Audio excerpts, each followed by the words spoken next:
Nós somos a primeira igreja batista em Itapevi. Que a mensagem a seguir possa abençoar sua vida.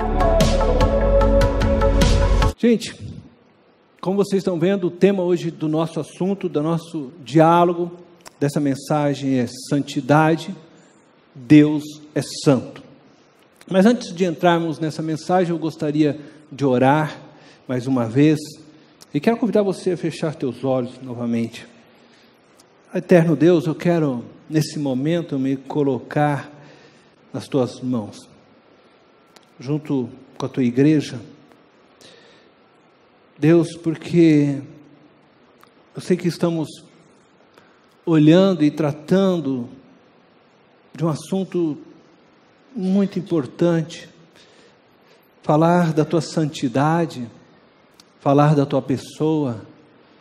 Eu sei, Deus, que nós, homens, não temos conhecimento pleno de tudo que tu és, mas nós conseguimos enxergar aquilo que é a partir daquilo que o Senhor nos revelou. E a nossa oração é que nós possamos entender a tua revelação e aquilo que o Senhor quer falar conosco nessa noite. E para isso, Deus, eu oro realmente para que diminua eu, cresça o Senhor. Que meus lábios sejam os teus lábios nesta noite, Deus. E que cada coração, cada vida que aqui está, que o Senhor Deus possa tocar, que o Senhor possa falar, que o teu Espírito possa adentrar, incomodar, fazer com que as barreiras venham cair por terra. Deus, que o Senhor possa fazer com que tudo aquilo que possa distrair as pessoas nessa noite possa cair por terra, Deus, para que eles entendam e compreendam o que o Senhor quer falar hoje, no nome de Jesus. Amém. Irmãos, eu gostaria de convidá-los a ler Levítico, capítulo 19, verso 1 e o verso 2. Diz o texto, e você pode acompanhar na tela, se você quiser, na sua Bíblia, né? Mas diz o texto o seguinte: disse ainda o Senhor a Moisés: diga o seguinte a toda a comunidade de Israel: sejam santos, porque eu, o Senhor, o Deus de vocês, sou santo. Bom, nós queremos então tratar de santidade. E logo de cara, nestes dois versos, duas verdades já ficam escancaradas para nós. A primeira verdade é que Deus é santo. A segunda verdade que está aí é que é a vontade de Deus que sejamos santos também. Então, é muito fácil você logo perceber isso neste texto. E essa verdade, essas mesmas verdades que estão neste texto, elas são lembradas, reportadas e trazidas novamente, reafirmadas no Novo Testamento. Nós temos mais de um texto no Novo Testamento que reafirma esta verdade. Entretanto, eu vou ler com vocês apenas 1 Pedro, capítulo 1, verso 15 e 16. Diz assim: mas assim como é santo aquele que os chamou, ele está se referindo a Deus, sejam santos vocês também, em tudo o que fizerem, pois está escrito: sejam santos, porque eu sou santo. E aí Pedro se volta, se reporta ao texto de Levítico, para fazer esta afirmação. Bom, diante dessas duas verdades, isto é, Deus é santo, e que a vontade dele é que sejamos santos, diante dessas duas verdades, nós temos então duas perguntas. A primeira pergunta é: o que significa dizer que Deus é santo? A segunda pergunta é: o que Deus espera de nós ao nos chamar a sermos santos? Bom, nessa noite, eu vou apenas tratar da primeira pergunta. Isto é, o que significa dizer que Deus é santo? No próximo domingo, nós vamos ter o nosso culto de missões. E todo culto vai abordar esse tema, missões. No culto seguinte a este, então, eu volto para esta segunda pergunta. Portanto, eu não vou trabalhar e não vou deter-me muito no aspecto da nossa santidade, mas olhar o que significa dizer que Deus é santo. Esse é o primeiro ponto, então, desta mensagem. A palavra hebraica para santo é a palavra kadash ou kadosh, pode-se dizer. Esta palavra, ela deriva da raiz kad, que significa cortar ou separar. No grego, as palavras ágios, ósios e as palavras hieros, no Novo Testamento, então, é usada para significar a mesma coisa, separar ou cortar. Então, tanto santo no hebraico, quando falamos de santo no grego, tem o mesmo princípio, tem o mesmo significado, que é a ideia de separar. Destas palavras, nós temos a palavra santificação, que também é muito usada a palavra consagração, consagrar, que é a mesma origem, e vem essa ideia de separar algo. Quando nós dizemos que nós estamos consagrando, nós estamos fazendo exatamente o que mostra aí para nós, nós estamos, deixa eu ligar aqui que eu esqueci, é isso, nós estamos tirando um pedaço do todo. Isto significa que este pedaço é santo, ele é consagrado, ele é separado. Esta é a ideia de separação, esta é a ideia que nós temos de consagração. Quando nós dissemos então que algo é consagrado, é separado, santificado, esses termos, nós estamos retirando aquele algo do todo para uso exclusivo para Deus. Essa era a ideia que existia. Mas quando nós estamos falando de santidade de Deus, isto é, Deus é santo, Deus é separado. Essa é a premissa, eu vou chegar lá. Mas eu gostaria de levantar apenas algo aqui, aproveitando esse momento, que já que falamos de consagrar, de santificar, porque isso era muito comum no Antigo Testamento. Quando nós adentramos, por exemplo, no tabernáculo, ou em outras passagens bíblicas, existem muitos termos e muitas vezes a ideia de, olha, Deus mandar você separe, determinados objetos, determinadas coisas para mim, e aquilo podia ser usado exclusivamente para Deus. Então isso era muito comum. Se essa caneta fosse separada, só o sacerdote usava para o serviço do Senhor. Isso acontecia no Antigo Testamento. Mas foi trazido, preste atenção nisso, foi trazido de forma errada esta verdade ensinada por Deus para o nosso tempo. Ainda hoje, pessoas consagram casas, carros, outros objetos, empresas. Nós vamos consagrar o violão, nós vamos consagrar. Isso vai ser objeto exclusivo para Deus. Nós temos uma noção errada quando fazemos isso, porque as pessoas, quando fazem isso, elas acreditam que elas estão trazendo proteção sobre isso.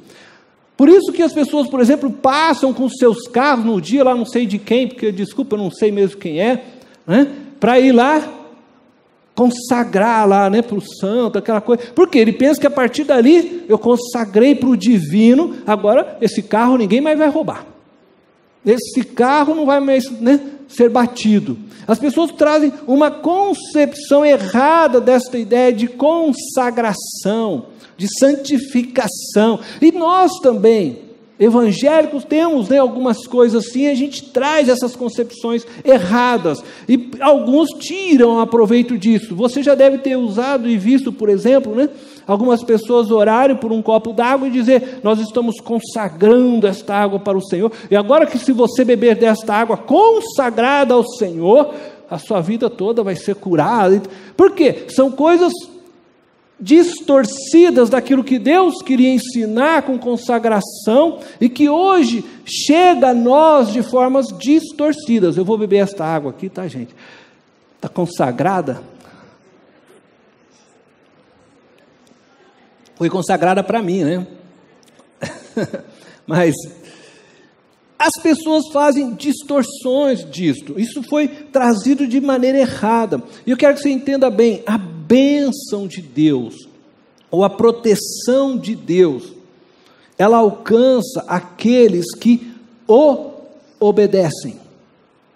A bênção de Deus, a graça de Deus, a misericórdia de Deus, ela flui sobre todos aqueles que dão ouvidos à sua palavra e as pratica. Você não necessariamente precisa que alguém consagre para você um copo, uma foto. Se você simplesmente viver o que Deus lhe ordena viver, a bênção de Deus fluirá. Buscar em primeiro lugar o reino de Deus, e todas as demais coisas, todas as outras coisas que necessitam, Deus diz que acrescentará. O propósito da consagração no Antigo Testamento, da santificação que era ensinado, daqueles objetos todos, por exemplo, do tabernáculo, no templo, era ensinar a mim e a você que quando uma vida fosse salva, alcançada pela graça de Deus, essa vida deveria viver com o propósito único de glorificar a Deus, de promover louvor e honra ao nome de Deus. A ideia que Deus tinha de consagrar aqueles objetos é para que eles entendessem que tudo que pertencia a Ele deveria honrar e louvá-lo, e assim que Ele nos santificasse e colocasse sobre nós o seu Espírito, nós deveríamos entender que a nossa vida era exclusiva agora para Ele. E eu já falei isso aqui, eu não vou voltar, né, nesse tema hoje, quando nós conversamos sobre a questão do secular, né, e da santidade, ou do profano, né, e daquilo que é santo, consagrado. Eu disse: nós somos o objeto que Deus consagrou, nos separou para sermos propriedade exclusiva dEle. Fomos feitos santos para Ele. Bom, dito isso, eu vou voltar então lá agora para a ideia que nós estávamos primária da palavra santo. Deus é santo. A palavra santo, né, que nós falamos aí, kadosh, ou mesmo as palavras gregas que trazem o mesmo significado, como eu mostrei para vocês, ela se refere a uma posição relacional. Antes de você pensar nisso como algo moral e ético, ela trata de uma posição relacional, como esse desenho que vocês estão vendo. Quando nós dissemos que Deus é santo, nós estamos dizendo que Deus não tem comunhão com o pecado. Imagina este mundo, esse todo como mundo, e o mundo tem pecado. Deus não tem comunhão com o pecado. Significa que Deus não faz associação nenhuma com o pecado. Quando nós estamos dizendo santo, então nós estamos primeiro falando da posição relacional de Deus com o pecado. Deus não se associa, ele não tem nele mal algum, ele é pleno, puro, então Deus não se mistura com o pecado. Essa é a ideia primária desta palavra, por isso é separado, é santo. Mas quando nós dissemos isso, eu quero levantar duas perguntas, então, sobre isso. A primeira pergunta, hoje eu estou levantando duas perguntas sempre, né? A primeira pergunta que eu quero dizer a respeito disso e aí eu vou dar as duas respostas, porque nós estamos respondendo aquela pergunta, Deus é separado do pecado, primeira coisa. E o segundo, que Deus dedica-se a defender a sua glória. Isto é, ao responder aquela primeira pergunta, eu estou dando duas respostas, na verdade, né? Ao responder a pergunta que nós falamos, o que significa dizer que Deus é santo? Então nós estamos dizendo, primeiro, que Ele é separado, é uma posição relacional do pecado, e em segundo lugar, que Deus dedica-se a defender a sua glória. Então eu vou explicar isso para vocês nessa noite, e para que eu possa explicar isso, eu vou usar a figura do tabernáculo para vocês, tá? Então eu peço mesmo que vocês estejam bem comigo aqui, atentos, para que você acompanhe aquilo e entenda o que eu quero falar. Vocês estão vendo aí o tabernáculo. O tabernáculo, como vocês podem ver, é uma tenda irregular, ou retangular, né? Desculpa, é uma tenda retangular, grande, tá? Feita de várias camadas de cortinas. Então eles vinham com uma cortina, depois vinham com outra cortina, iam colocando camadas de cortinas, apoiada em algumas colunas de madeira, tá? Revestidas com metais preciosos, e usava-se muito ouro. À volta da tenda havia também um pátio, como vocês estão vendo lá, aquele pátio todo retangular, que também é delimitado por cortinas. Você tem pequenas colunas e a cortina então vai passando nessas colunas. E esse então era o tabernáculo. O povo ele ficava no pátio que vocês estão vendo ali, onde tem aquelas duas figuras, o altar do holocausto, ou também chamado altar de bronze, e aí do lado a bacia de bronze. O povo, quando chegava, ele ficava nesse pátio. Os sacerdotes então recebiam o cordeiro, né, o animal que eles traziam. Esse animal era imolado, né, como vocês podem ver na figura, nesse altar. Depois, terminado, o sacerdote lavava as mãos nessa bacia de bronze. E o povo não entrava dentro da tenda, tá? E eu já falo isso para vocês. Dentro desta tenda, mudando um pouco para outra foto, dentro da tenda, vocês veem, existia também aqui o altar com os pães da preposição, o candelabro, né, e o altar do incensário e a arca da aliança, como vocês estão vendo. Esse é o tabernáculo. Mas esse tabernáculo, ele traz para nós, então, alguns ensinos a respeito dessa questão da santidade de Deus. Como eu disse para vocês, a primeira lição que nós vamos ter aqui é que Deus não tem comunhão com o pecado.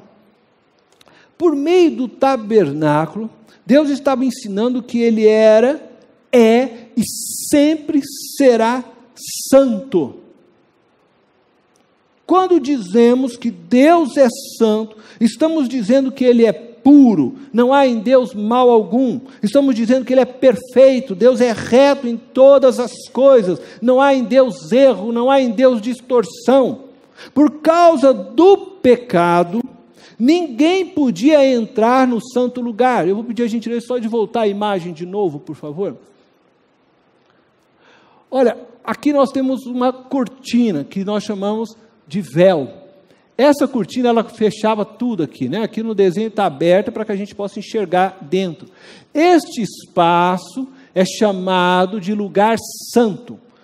Somente os sacerdotes entravam neste lugar. O povo não podia entrar.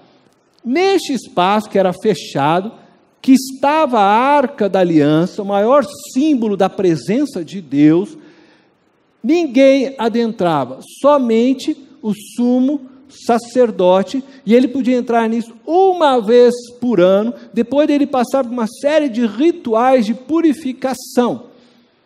Então, o que nós aprendemos com isso é que Deus, Ele queria mostrar o quão santo Ele é, o quão perfeito Ele é, de tal forma, então, que não se podia chegar a Ele em pecado. Primeiro você passava pelo altar de bronze, naquele altar do bronze era oferecido o cordeiro, para que você pudesse ter seus pecados purificados, perdoados. O sacerdote fazia isso por você. Aí o sacerdote depois lavava lá as mãos na bacia de bronze, e o sacerdote então adentrava no lugar santo, e ali então ele intercedia por você. Você ficava no pátio, né? Ali ficava todo o povo, os judeus, e se você estivesse lá nesse tempo, aí o sacerdote depois voltava e te dava a bênção sacerdotal, e você ia para sua casa dessa forma, mas você não entrava nesse lugar santo, porque Deus é santo, e Deus estava ensinando isso, que Ele não se associa de forma alguma com o pecado. Essa era a grande lição do tabernáculo para com o povo, e por causa então do pecado, ninguém entrava naquele local. Agora, foi com o passar dos anos, distorcido alguma dessa lição, algum desses ensinamentos. E aí nós temos o primeiro erro que aconteceu. Deus estava ensinando que Ele era santo, e que nele não existe associação, não existe nada que o ligue ao pecado, não existe mal algum, não existe imperfeição, não existe defeito em Deus, não existe nada. Entretanto, quando Deus estava ensinando isso ao povo, o povo, com o passar do tempo, começou a entender e trazer para dentro de si a concepção que Deus não se relacionava com os pecadores. Deus era tão santo, que era preciso passar por todos aqueles rituais, talvez no pensar deles, e ainda assim não podia chegar na presença lá da Arca da Aliança, no Santo dos Santos. Então, eles começaram a conceber, não, um pecador não pode ter relação com Deus. E aí começaram a entender que Deus não se relacionava com o pecador.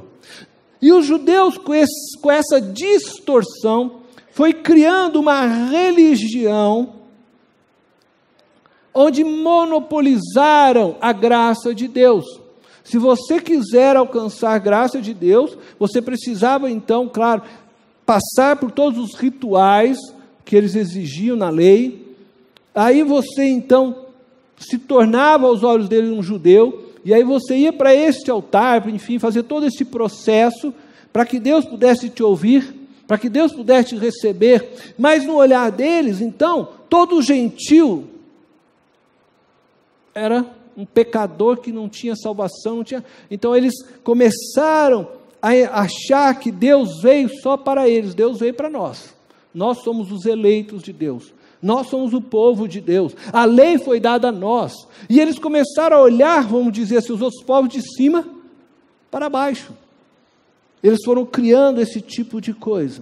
Esse foi um primeiro erro. Monopolizaram a graça de Deus e colocaram um jugo pesado demais para aqueles também que desejavam servir a Deus. E aí eles separaram até entre eles, mais tarde, aqueles que mereciam ou não a graça de Deus. Os publicanos, mesmo sendo um judeu, para ele não era aceitável. Eles começaram a subjugar as pessoas, usando do conhecimento que eles tinham da lei. E eu quero dizer para vocês que hoje também nós temos religiões e igrejas que se dizem detentoras da salvação e do poder de Deus. Monopolizam a graça de Deus, tornando as pessoas dependentes de suas orações e de suas bênçãos.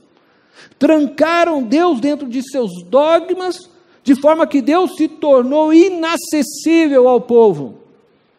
E se as pessoas quiserem algo de Deus, precisam pagar por isso, precisam da bênção deles, porque senão Deus não ouve as orações deles. E a gente vê pessoas desesperadas, né? Para que homens orem por elas, como se Deus não pudesse ouvir aquilo que está no coração delas. Criaram uma ideia de hierarquia, de santidade, assim como os judeus criaram. O publicano não tem chance nenhuma, ele precisa da minha intercessão diante de Deus, pensava assim os sacerdotes. E hoje também pessoas tratam assim. Eles criaram hierarquias, se julgam mais santos que os outros, né? Então, se você quiser a graça de Deus, vem pedir oração para mim, porque eu e Deus somos assim, cara. Se eu orar, acontece. As pessoas vão criando esse conceito. Ah, não, tem que ser ele. Tem que ser aquela pessoa. E no fundo começam a idolatrar, se tornar dependente daquelas pessoas e são manipuladas por estas pessoas. Que acabam usando até mesmo, né, da própria culpa que as pessoas já trazem sobre si, um sentimento de se sentirem pequenas, pecadoras, e acabam manipulando isso e não mostram a graça de Deus. E o erro estava, porque eles não perceberam que na verdade este Deus queria ensinar para eles o quanto Ele era santo, mas esse Deus santo, Ele desceu, e veio até nós, se fez homem, e andou no nosso meio como pecador. O próprio Jesus nos ensina isso, sendo Deus encarnado, que o Deus santo, santo, santo, se relaciona com pecadores. Veja só o que diz Lucas, capítulo 15, verso 1 e 2.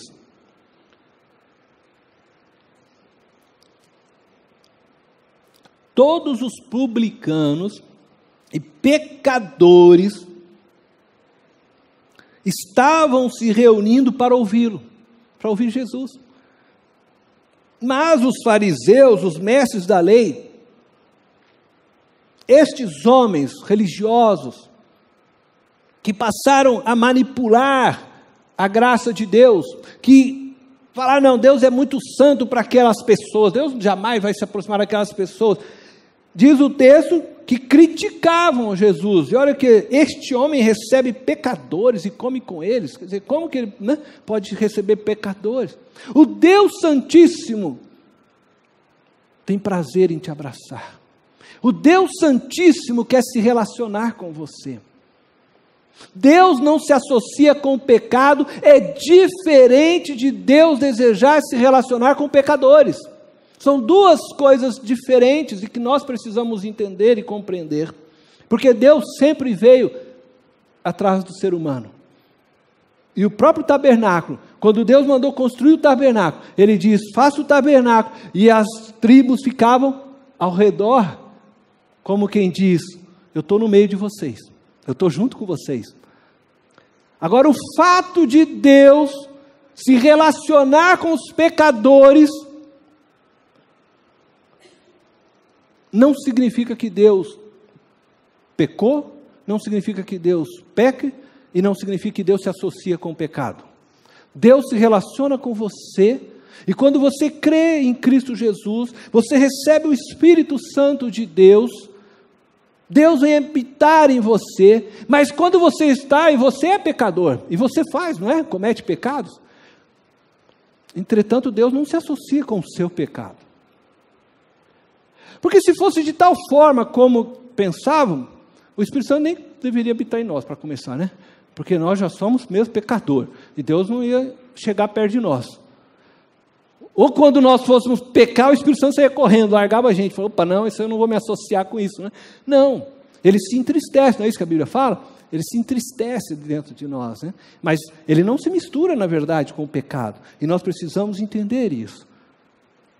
Deus veio para o pecador, eu vim para os que são doentes, não para os sãos. Ele veio por você, Ele veio por mim. E se você está aqui hoje, e você pensa que não merece a graça de Deus, eu quero que você saiba dessa noite, que foi por você, que Ele veio e morreu numa cruz, que foi por você que Ele se fez homem, para que você pudesse conhecê-lo melhor. Se você se considera indigna de falar com Deus, não, eu sou pecador demais, eu quero dizer para você que Deus deseja te ouvir, que Deus está de braços abertos para te ouvir. E quando nós olhamos aquela figura do tabernáculo, nós vimos que o véu, que ali cobria e separava o homem de Deus, diz a palavra de Deus que o véu foi rasgado. Quando Cristo na cruz morreu, o véu se rasgou, de cima para baixo, o véu se rasgou, o véu se rasgou, o santo dos santos ficou aberto, para que todo aquele que nele crê, em Cristo Jesus, possa entrar na presença de Deus. Não é uma exclusividade dos apóstolos, não é uma exclusividade dos profetas, de pastores, de evangelistas, é para todo aquele que crê em Cristo Jesus. O véu se rasgou, o acesso a Deus está dado a você, que aqui nessa noite se encontra. Deus quer te ouvir, quer te abraçar. E quando aqueles homens iam na presença de Deus, e eles tinham que passar pelo altar de bronze, o altar de holocausto, isso significava que para chegar até Deus, primeiro ele trazia uma oferta. Trazer uma oferta significa um ato de arrependimento. Aquele que vinha e oferecer uma oferta era aquela pessoa que reconhecia o seu pecado e que sabia que necessitava da purificação e do perdão de Deus, então ele vinha e trazia uma oferta. O que Deus espera de você para entrar na presença dEle é que você se reconheça como pecador, que você esteja arrependido. Então você tem acesso, porque o sacrifício você não precisa trazer, porque Cristo já fez por você, Ele já morreu na cruz por você. A segunda lição do tabernáculo para nós é que Deus dedica-se a defender sua glória. Diz aí em Isaías 43, versículo 7, eu vou ler só um pedaço desse texto, diz assim: todo que é chamado pelo meu nome, a quem criei para a minha glória, a quem formei e fiz. O que o profeta Isaías está dizendo é o que Deus tinha colocado na boca dele, e Deus está dizendo que criou você, que criou eu, que criou Israel, que criou o homem para a sua glória. A quem eu criei para a minha glória, está dizendo Deus. Eu formei e eu fiz. Ele fez para a glória dele, você nasceu para a glória dele. Nós fomos criados para a glória dele. E nas palavras de John Piper, um teólogo reformador dos nossos dias, ele diz que glorificar a Deus é magnificar, revelar e exibir a grandeza de Deus. Quando nos desviamos deste projeto no Éden, nós nos desviamos desde a do Éden com Adão, nós deixamos de dar glória a Deus, porque nós buscamos o que é a nossa própria glória. Quando nós nos desviamos desse projeto, nós ferimos a glória de Deus. E eu vou dizer aqui, na verdade, que nós roubamos a glória de Deus. Por quê? Nós fomos feitos para a sua glória, para a glória de Deus. E quando eu deixo de dar a glória para Ele, quando eu deixo de viver de maneira que Ele seja glorificado, eu estou roubando dele o que lhe é de direito, a sua glória. Entenderam? E Cristo veio para colocar de volta, isto é, para nos recolocar no plano original, para nos levar de volta a glória de Deus e vivermos para a glória de Deus. Cristo morreu naquela cruz para que a glória de Deus fosse restituída através de nós e em nós. Veja só que o apóstolo Pedro escreve na sua primeira epístola, capítulo 2, versículo 9.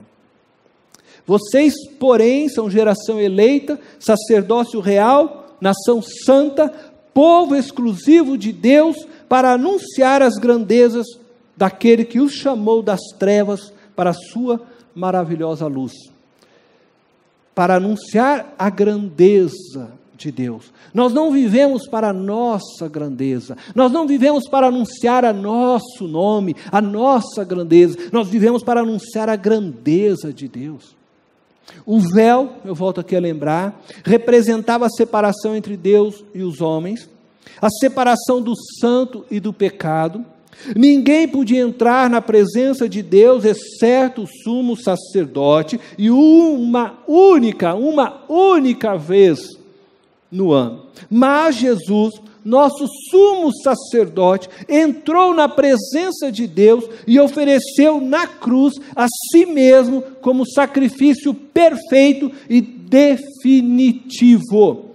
A aceitação de Cristo como oferta, sacrifício diante do Pai, foi confirmada com o rasgar do véu, e agora todo pecador arrependido, que reconhece o sacrifício de Cristo e o aceita como Senhor de sua vida, pode entrar na presença de Deus através deste único caminho, Jesus, o único mediador, o único caminho entre nós e Deus. Este novo caminho pôs fim à separação entre o sagrado e o profano. O véu se rasgou, tudo se abriu, pois tudo se tornou para nós agora, para mim, para você que aceitou Cristo, sagrado, porque tudo deve ser vivido nessa dimensão, pois Cristo restabeleceu em nós o propósito da nossa existência, da nossa criação, glorificar a Deus. Portanto, devemos viver, como diz o apóstolo Paulo, 1 Coríntios, capítulo 10, verso 31. Assim, quer vocês comam, bebam ou façam qualquer outra coisa, façam tudo para a glória de Deus. Não continuemos roubando a glória de Deus. O grande erro é que isso também foi distorcido. E alguns começaram a pensar que Jesus veio para a sua glória, e não a glória de Cristo, mas para a nossa própria glória. Que Jesus revelou ao mundo para que nós, homens, fôssemos glorificados. Não, Jesus não veio para nos glorificar, para que nós, homens, fosse glorificados, mas para que o Pai fosse glorificado por meio de nós. Os judeus também passaram a acreditar nisso, e é interessante que nós repetimos os mesmos erros. Os judeus começaram a achar que eles eram a nação que deveria ser glorificada e honrada, e eles tinham a expectativa de que o Messias viesse exaltá-los, e fazer com que eles pudessem dessa forma se tornar grande entre todas as nações, e subjugar as demais nações. Eles não entenderam o projeto do Messias. Deus havia chamado Israel para a santidade, a fim de que eles fossem um reino de sacerdotes, um povo exclusivo para Deus, com o fim de abençoarem as demais nações. Eles deveriam sim ser levantados por Deus, separados das outras nações, para abençoarem as demais nações. Eles seriam engrandecidos e exaltados por Deus, para fazer com que a glória de Deus, preste atenção, a glória de Deus fosse engrandecida, de tal forma que ela se espalhasse sobre todos os povos. Eles serviriam as demais nações como sacerdotes. Mas, entretanto, eles queriam ser servidos, eles queriam subjugar as demais nações e não entenderam o projeto. E agora eu e você somos chamados para isso. A igreja foi colocada hoje como nação santa, propriedade exclusiva, para abençoar, para, como diz o apóstolo Pedro, manifestar, anunciar a glória, as grandezas de Deus. Entretanto, o erro é que hoje também temos uma teologia voltada para a glória do homem, e as pessoas buscam Jesus para que Jesus realize os seus desejos pessoais. Elas buscam Jesus para que Jesus possa ajudá-los a comprar o seu carro. Elas buscam Jesus para que Jesus possa ajudá-los a construir sua casa. Elas buscam Jesus para construir os seus castelos, realizar seus sonhos pessoais. E como diz Tiago, as suas orações não são respondidas porque são egoístas. Não tem nada a ver com o projeto do reino de Deus. As pessoas buscam e oram para se auto-glorificarem, querem ser exaltadas. Infelizmente, nós temos pregações ensinando isso, e eu quero dizer a você que Jesus te ama, Ele se preocupa com você, E você pode confiar nele. O que eu estou querendo dizer para você é: descansa a sua alma em Jesus. Se você ora por casa, por carro, se você está preocupado com essas coisas materiais, para de orar por isso, cresça. Para de orar por estas coisas.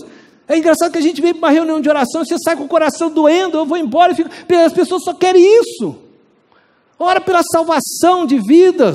Ora para que missionários adentrem em campos, leve o evangelho. Ore para que o nome de Cristo seja santificado e não o teu nome. Viva para Cristo, que as demais coisas Ele colocará no seu caminho.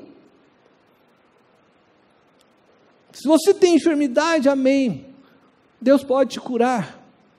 Ore por isso. Você precisa de saúde para pregar o evangelho, você precisa de saúde para fazer o nome de Deus santo, ore por isso. Mas coisas materiais, coisas físicas, não, Senhor, porque eu quero orar por coisas, né? Essa é oração infantil, de pessoas que não entenderam o reino de Deus. E quando Jesus nos fala, peça em meu nome, peça tudo o que você quiser que eu vos darei, Ele está imaginando que você é alguém que se converteu a Ele, alguém que entendeu o reino dEle, alguém que entendeu que Ele tem um plano, um projeto para os seres humanos que vão entrar nessa história com Ele. Confia nele. Eu vou dizer para você, se perguntar para mim, eu vou dizer, eu não oro por coisas desse tipo, não. Eu não oro para mim, pessoalmente. E é difícil vocês, nesses 8 meses, perguntar, é difícil vocês verem eu pedindo oração. Eu vou orar pelos outros. Eu vou orar para que os outros se convertam. Eu vou orar por meus filhos. Eu vou orar por coisas que são vidas. O resto eu confio no meu Deus. Porque eu sei que enquanto eu estiver olhando para o reino dEle, Ele cuida de mim. Todas as outras coisas que eu preciso, Ele me dará. Mas eu fico olhando aí para o meu próprio reino e não vou para frente. A bênção de Deus não flui. Porque eu não estou conseguindo deixar Deus ser engrandecido na minha vida. Eu estou buscando a minha própria glória. Essas orações não são respondidas. Cuidado. Eu quero encerrar.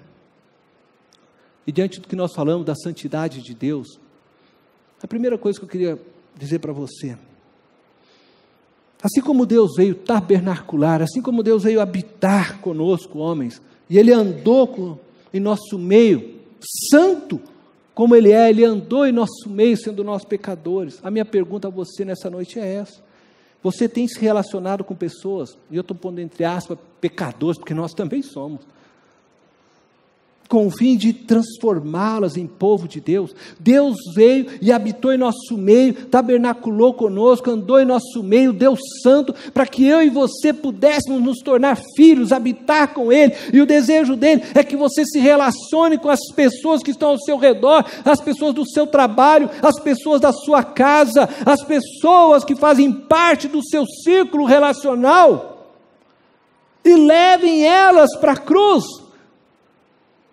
Levem elas à santidade.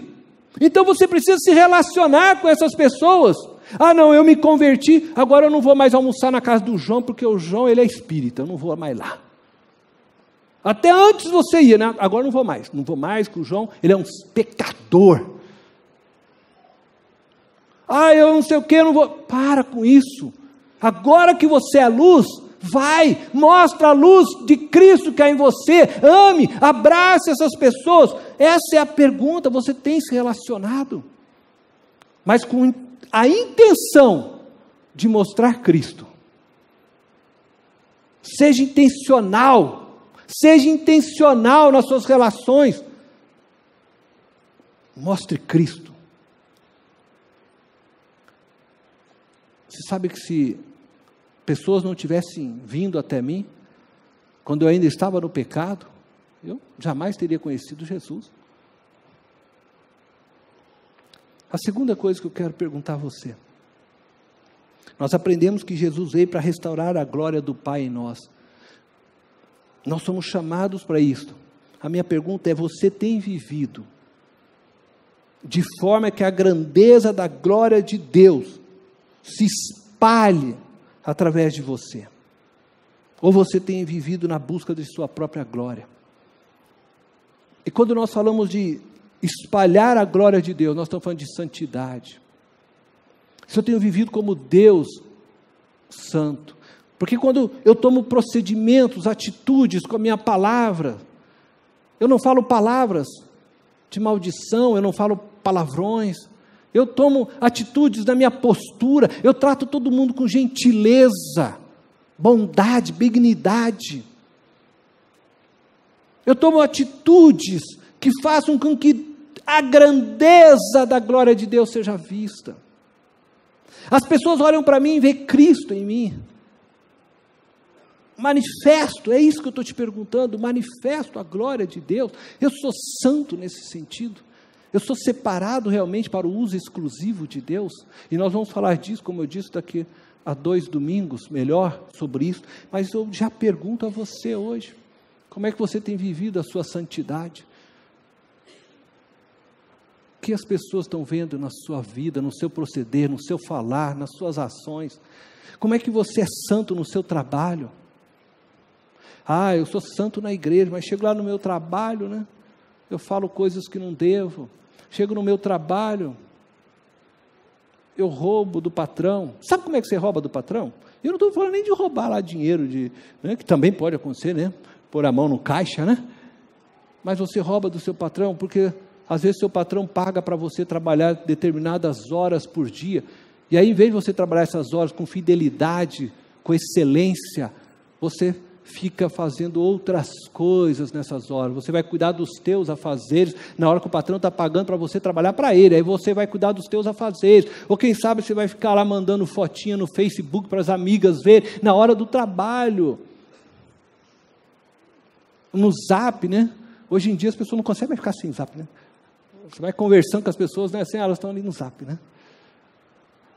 Cuidado, porque a gente tem outras formas, a gente quando vê, está roubando a glória de Deus. Em vez de engrandecer Deus, nós estamos envergonhando o seu nome. Você foi feito para glorificar a Deus, engrandecê-lo.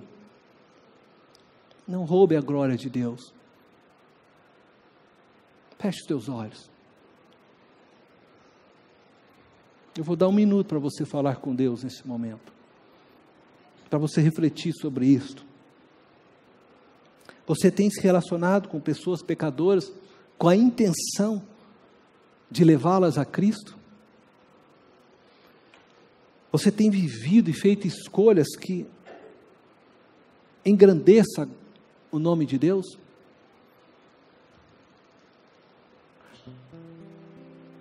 Deus eterno e poderoso, nós estamos aqui como igreja nesta noite, reunidos na busca de aprendermos mais do Senhor, para que nós possamos glorificá-lo com a glória que lhe é devida, Senhor. Nós oramos, Deus, para que nos ajude.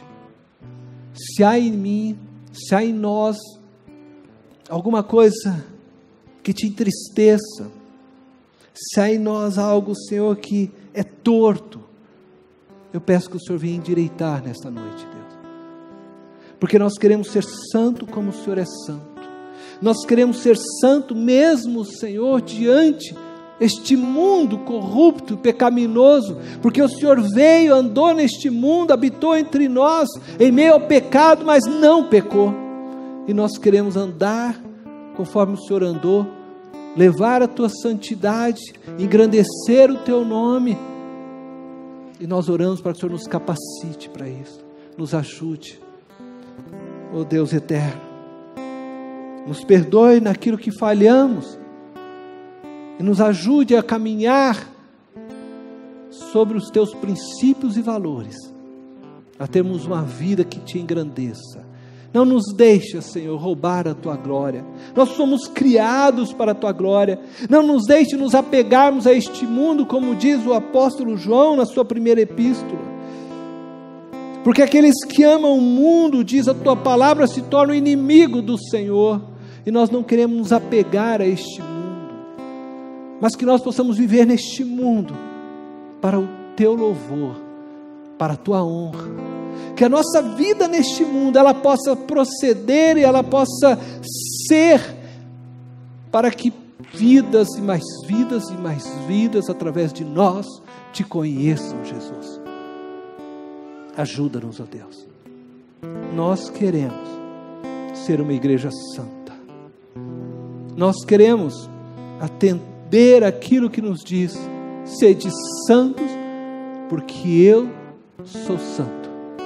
Nós queremos ser vidas separadas, ainda que em meio a tantas injustiças, mas vidas separadas para o engrandecimento do Teu nome, vidas exclusivas para o Senhor, no falar, no proceder, no trabalhar, no nosso lar, na nossa relação marido e esposa, na nossa relação pai e filho, em tudo, nas nossas relações com os amigos, nas nossas relações com os irmãos. Nós queremos viver a santidade do Senhor, de forma que o Teu nome seja engrandecido.